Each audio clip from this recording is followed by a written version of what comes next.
Black, Poetic G.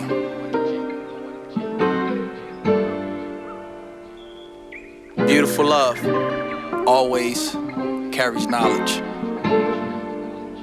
Pay attention. Good evening, ladies and gents. I'm King George. I'm the owner of T.Y.I Productions. I am the curator of Black 31 magazine. Today I'm here with another special guest who is an artist. She's a singer, she's a songwriter, and she's doing a little bit of dabbling in with beat making. Let's give it up for no other than SAH Mullion. Let's go. Let's go. What's good? It's SAH Mullion. At One Mullion, you can follow me there. Shout out to T.Y.I Productions. Absolutely. You know what I'm saying? Absolutely. Black 31 magazine, King George. Absolutely. You know what I'm saying? Yep. We appreciate you. I appreciate being here. I appreciate you having me. Absolutely. Yeah. Absolutely. So let's get right into it, right? Who is SAH Mullion, and how did that name even come about, and how did the journey start? I am I would say a street conscious poet, Okay. rapper. You know, that's how I started. Yes. And my brother was like, "Yeah, your poems they harder than people raps. Like you gotta rap." And I'm like, "No, I ain't really trying to do that." But I mean, we here like a couple almost signs later. You know, Yeah. I'm from Uptown. I played ball, so I know a lot of people. I hear that. I did the street thing, so I know a lot of people. I mean, that's how the name SAH Mullion came up. Can't really go all the way into that, but you had to evolve Yes, in multiple chapters through your life. So Absolutely, and I respect that. I respect that so much. As for artistry, what artist inspires you? that's a good question. I can't per se.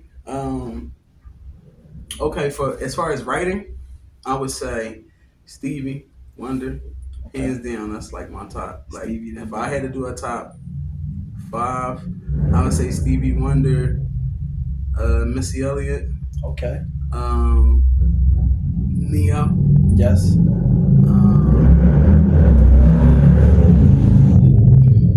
Babyface.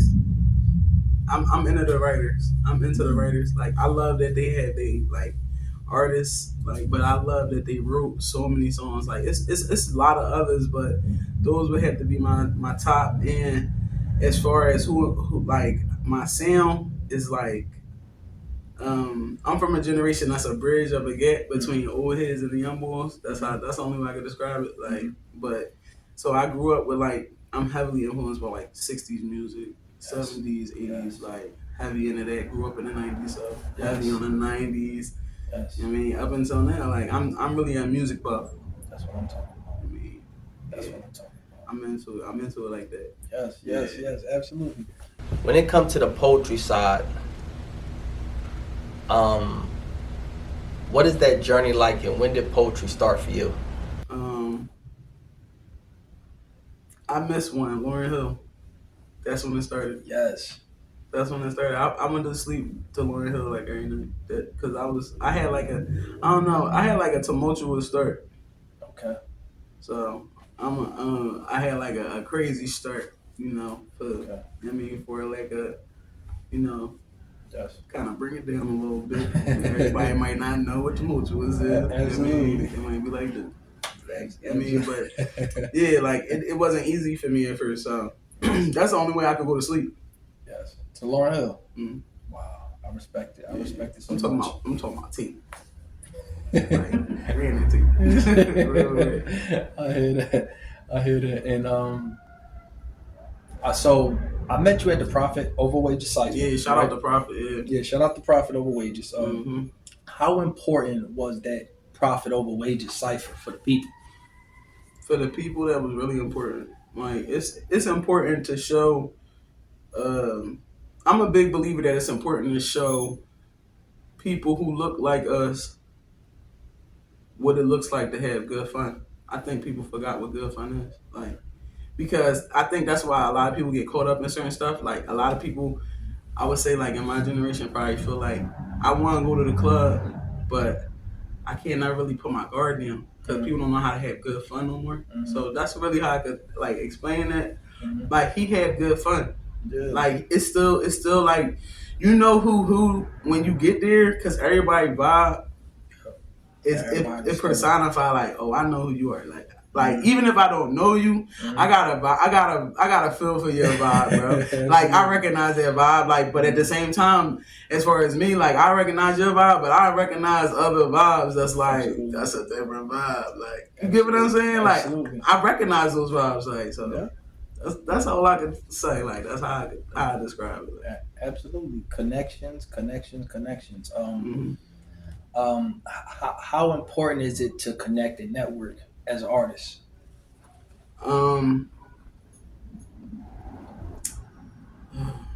What's a good word for it?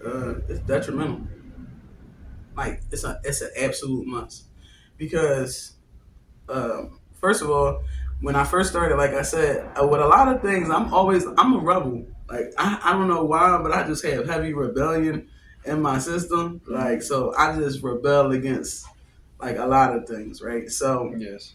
I'm not usually like a big like I said, I go off of vibes, but like some people just not to me the vibe. Like maybe I got to get around people more. That's how I used to be. Like I had to get around people more to really fill out their vibe because I don't just like mosey up to people. Like your vibe gotta be like that from the first time we meet for me to really be like, oh, all right, I'm gonna link up with you in a couple days. You get what I'm saying? I would never do that if it was like, you get what I'm saying? So, but I had to learn like just like I can recognize the vibes, I gotta also recognize like how to alter like my conversation sometimes for the benefit of my artistry. Because building those relationships matter regardless of how you know how you click or don't click with somebody. Sometimes it's necessary for you to link up with people who might not be your normal cup of tea. Like because those relationships matter long term. And I'm heavy on long term. Yes. You get what I'm saying? I'm big on longevity. Like I'm big on that. Yes. So yeah. Yes, absolutely. And it's so crazy. Before you sat down in this chair, we interviewed your brother, right? Right. And he said he was inspired by you a lot, right? Yeah. What is that feeling like to hear your brother say that he's inspired? You inspired him to do music. It mean everything. Because to be honest with you, like I didn't give my brothers no break.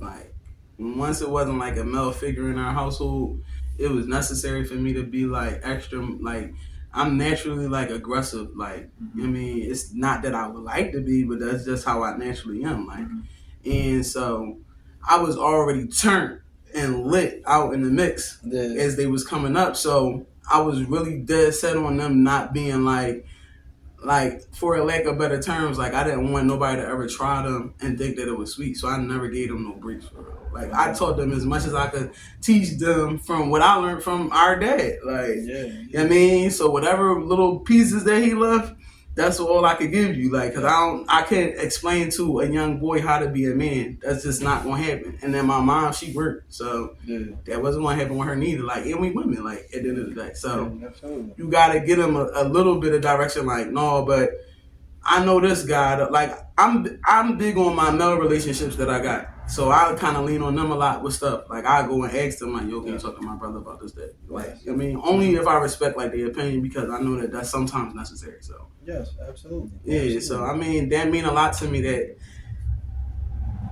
fucking them up all them times. At least he picked up something positive. You know what I mean? Real rap. Because they didn't have to worry about none of that street stuff or none of that. Like I really covered a lot of bases with that on purpose. Like to make sure that they was good. Like absolutely. I love my brothers. Yeah, I respect that. I respect that.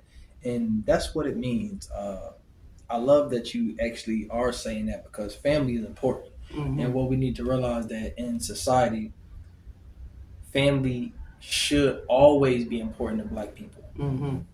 Because the things that we don't know is that in America, people wonder why they may look at it and say, hey, the Spanish come over here and they strive. Mm-hmm. The reason why they strive with limited resources and limited money because they never forgot one thing: family.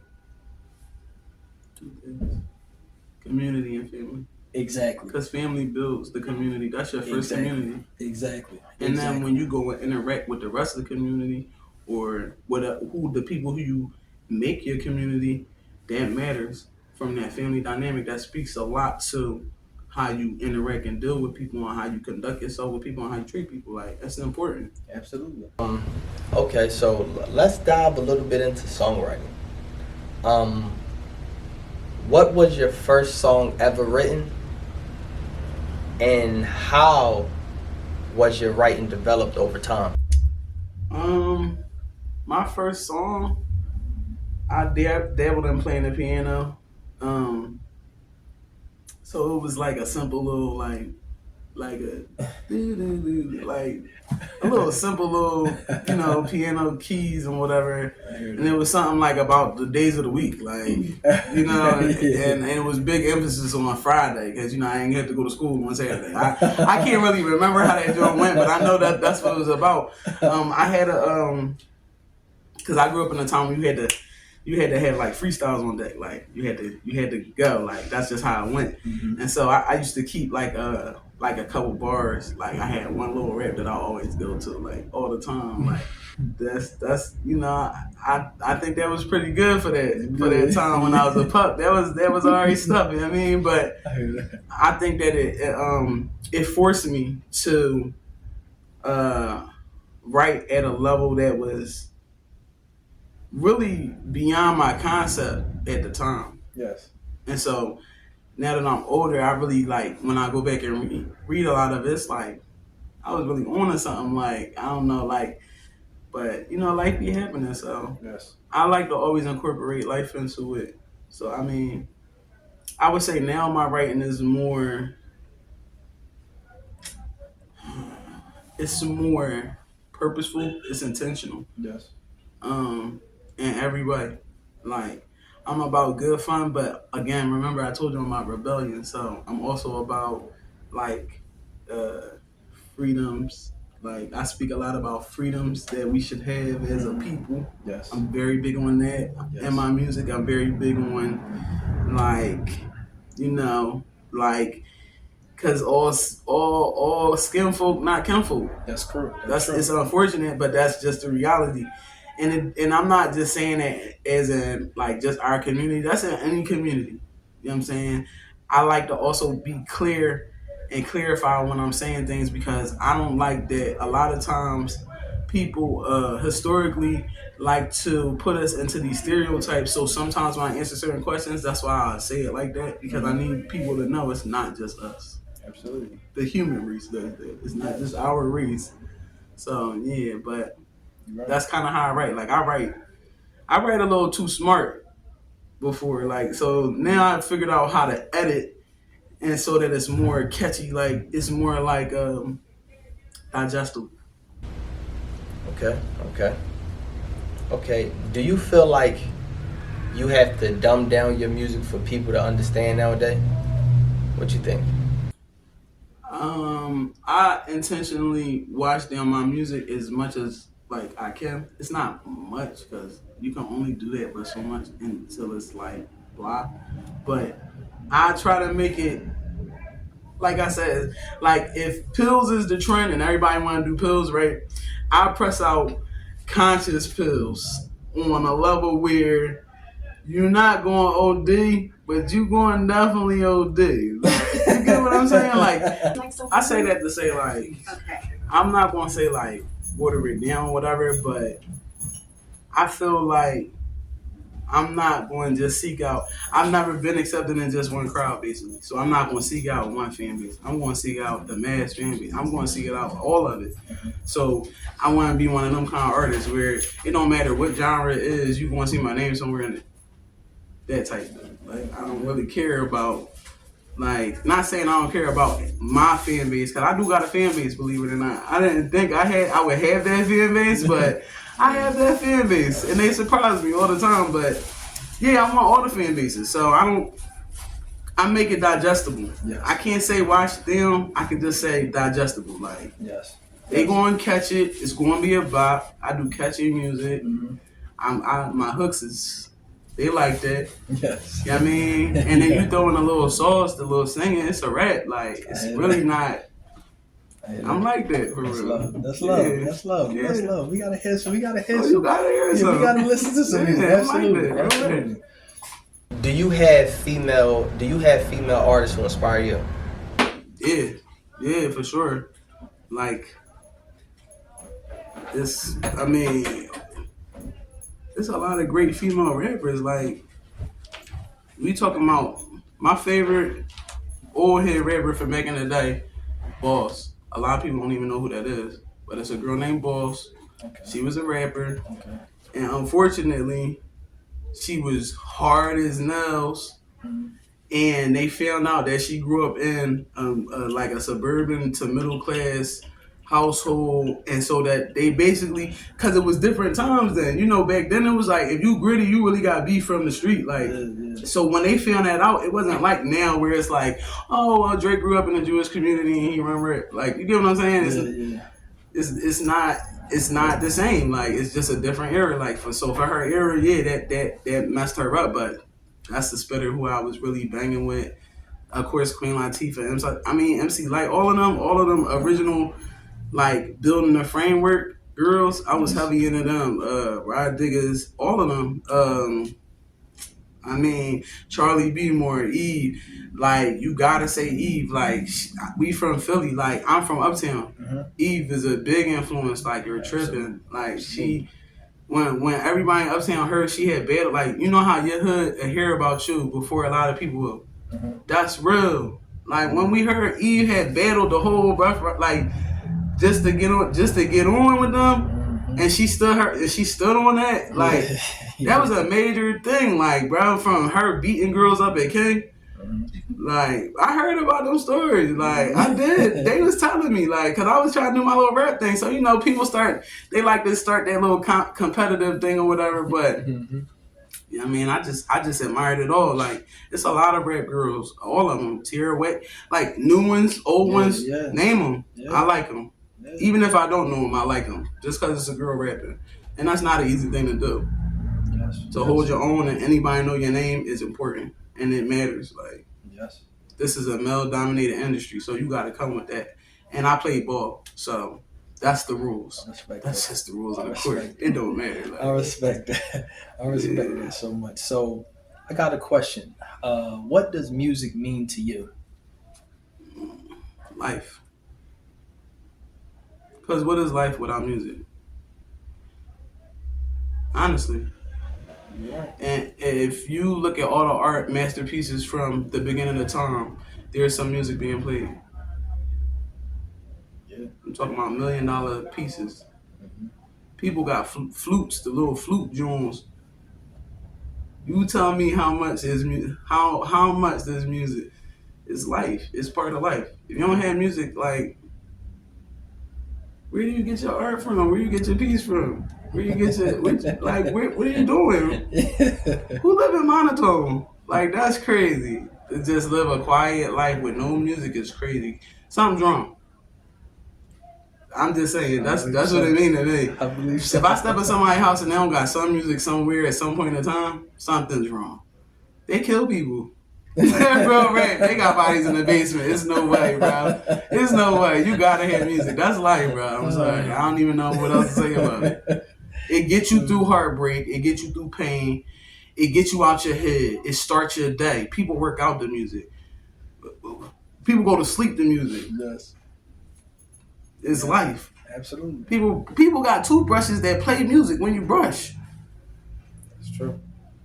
People got waterproof headphones so they can listen to music while they swim and don't even get at the pool at the barbecue. I'm just saying. Yeah. But they got them waterproof headphones. Yeah. So if I wanted to listen to music, if I wanted to turn Boosie on and I was under the water and wanted to get turned, maybe if I wanted to set it off, you know what I mean? I'm just saying, like, music is life. I hear that. I respect that. I love your responses. I'm loving the energy. I love the questions.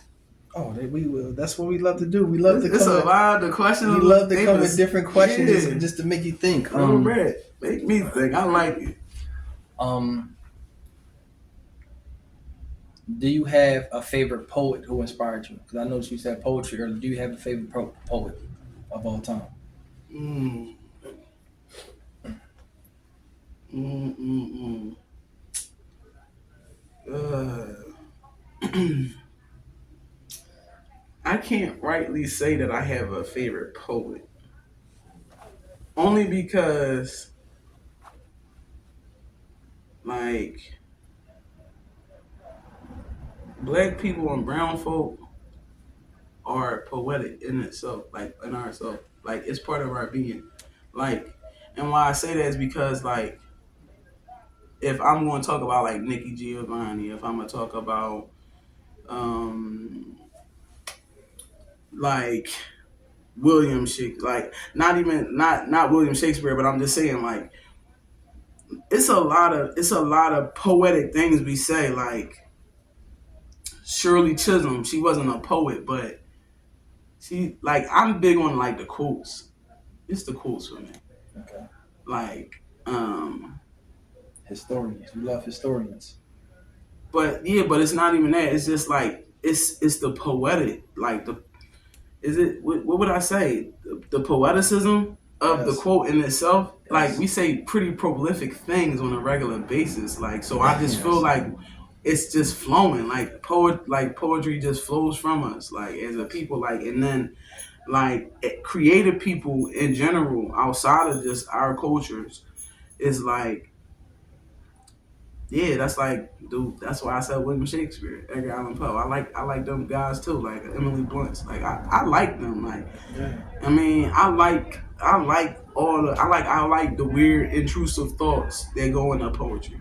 Like, I like the Confucius. I like the haikus. I like a lot of different. Like, I'll pick it up and read it. Like, you know what I'm saying? Like, so that's what I'm talking about. Yeah, but that's really what I can say about poetry. I don't really like.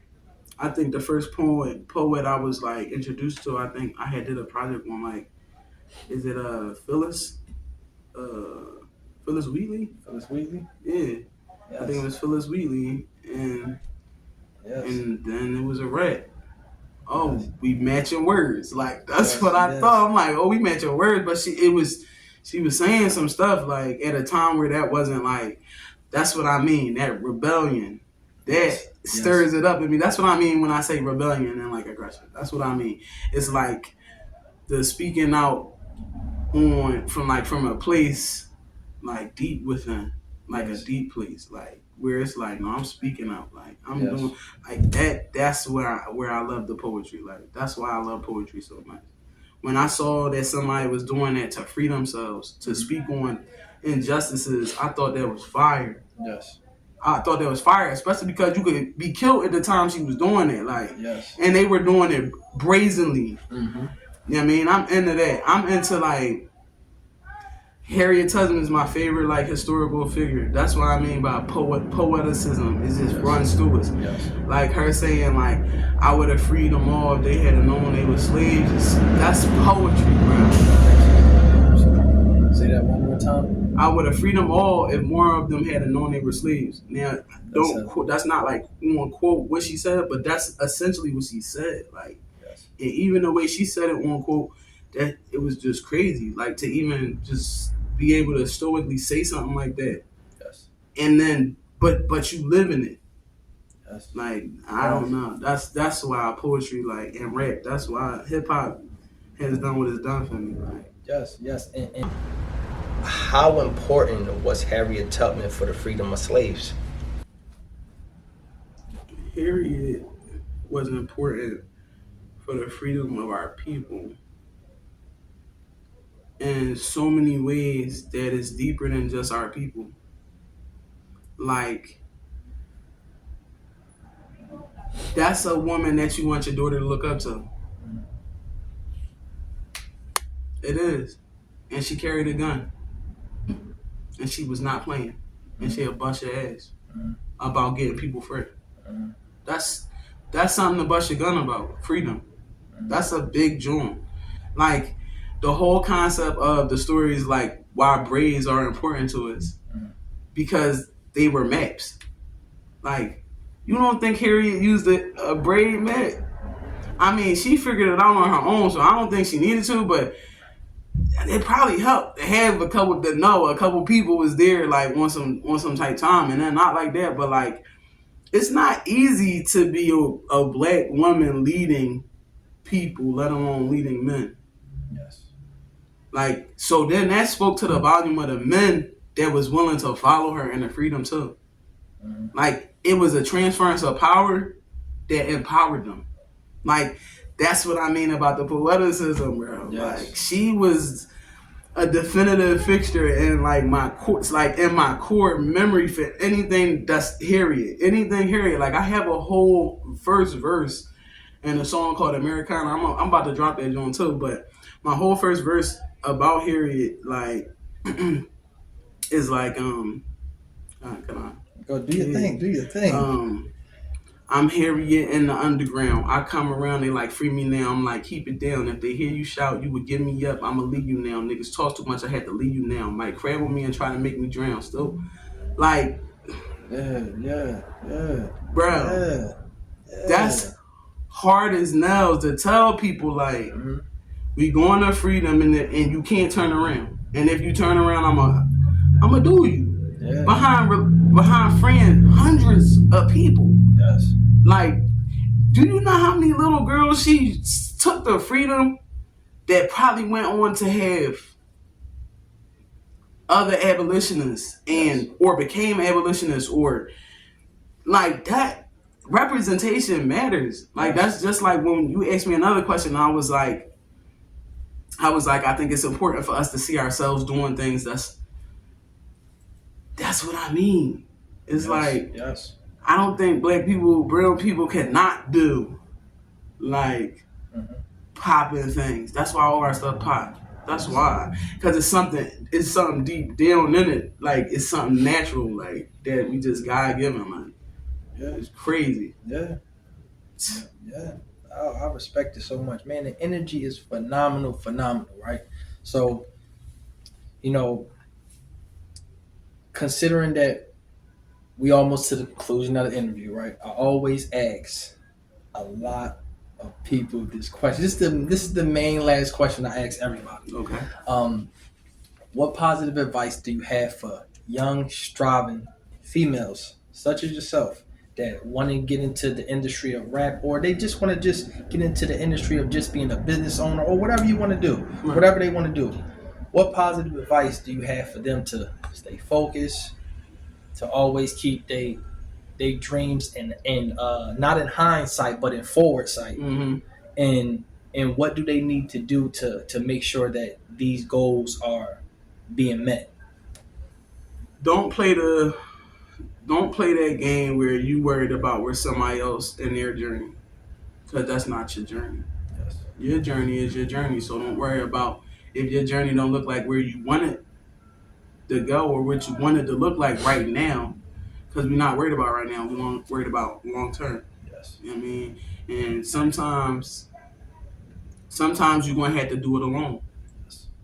But sometimes you're going to have to ask for help. Yes. And you need to recognize and have discernment on when those times are present. Man, did y'all hear that? Did y'all hear that sound advice? Did y'all hear that? Understand what the sister's talking about. Yo, this right here is what they need. Too much negative nonsense, too much negative artists putting out this false imagery of our people to the world. These are the things that you need to be hearing right here and right now. Respect SAH Mullion. So, where can the people find you? You can find me at Mullion on Instagram. You can find me anywhere, any music platform. I'm on everything. Just type in SAH Mullion, Mullion. Remember, it's a U in the million instead of a I. Absolutely. And one more time, where can the people find you at? You can find me at Mullion on IG. That's what I'm talking about. Let's go. Listen, sister.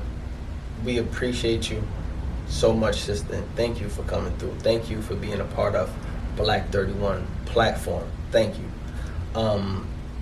Listen, y'all. Tap in with SAH Mullion. She doing her thing. Listen, she's an artist, she's a poet, and she has something deep to say. So when you think about artists like Rhapsody, Lauryn Hill, or artists like Rod Digger, Eve, think of SAH Mullion. Point blank, period.